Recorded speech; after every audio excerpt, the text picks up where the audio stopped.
सिंध के सकाफती दिन की बात करते हैं जो भरपूर जोश और जज्बे से मनाया जा रहा है। रैलियों और तकरीबात के इनेकाद का सिलसिला जारी है। इस मौके पर एक दूसरे को सिंधी टोपी और अजरक के तोहफे भी दिए जा रहे हैं।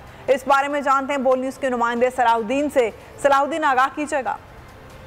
हाँ जी, बिल्कुल। सिंध की सकाफत का दिन हर साल मनाया जाता है। बड़े पुरजोश अंदाज में ये दिन मनाया जाता है। सिंधी टोपी, अजरक के तोहफे पेश एक दूसरे को किए जाते हैं और इसके हवाले से रैलियाँ निकाली जाती हैं, मुख्तलिफ तकरीबात का इनेकाद किया जाता है। आज भी जो है इस सिलसिले में जो है यहाँ पर एक तकरीब का इनेकाद किया गया है जिसमें बड़े पुरजोश अंदाज में जो है इसको मनाया जा रहा है। हमारे साथ यहाँ पर लोग भी मौजूद हैं, उनसे जानते हैं। आज का दिन हमारे लिए और किसी ईद के दिन से कम नहीं है। इस सिलसिले में आज भी बहुत सारे लोग हम मौजूद हैं, हम खुशियां मना रहे हैं, अजरक और टोपियों का तोहफा पेश कर रहे हैं और इंशाल्लाह कल कराची प्रेस क्लब पे पूरी सिंध में मनाया जाएगा, लेकिन हम कराची वाले हैं, कराची प्रेस क्लब भी धूमधाम से मनाया जाएगा इंशाल्लाह।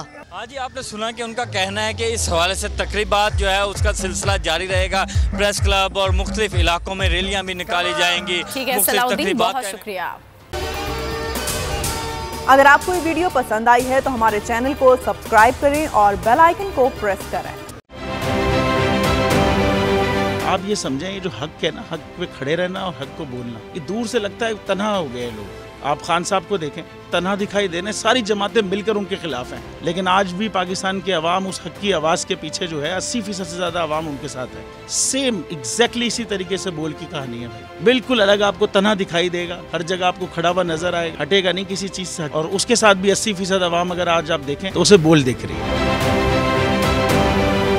जाली केस है ना, ये हम पे उस वक्त बनाए गए थे जब हुकूमत यही थी, इन्हीं लोगों की हुकूमत थी ना। और ये जाली केस, इनको मैं नहीं कह रहा इस केस को जाली केस, इनको पाकिस्तान में क्या पूरी दुनिया में एक ऐसा शिकायत कुंदा नहीं मिला, एक ऐसा कंप्लेनेंट नहीं मिला जिसने ये कहा हो कि हमारे साथ फ्रॉड हुआ है। तो ये खुद ही बन गए कंप्लेनेंट और ये खुद ही इन्होंने खुद ही इन्वेस्टिगेशन की, उसकी खुद ही तफ्तीश भी की, यानी कि कंप्लेनेंट भी है, इन्वेस्टिगेशन ऑफिसर भी है। और इन द एंड इन्होंने फिर उसके बावजूद ये कोर्ट में जमा कराया कि जी ये केस जाली केस था और इसमें किसी किस्म जो कुछ एग्जैक्ट कर रहा था सब लीगल। ये मेरी बात नहीं है, ये इनके इन्वेस्टिगेशन ऑफिसर की बात। सबसे ज्यादा व्यूज और सबसे ज्यादा रेटिंग के साथ बोल आज भी रहा नंबर 1 पर।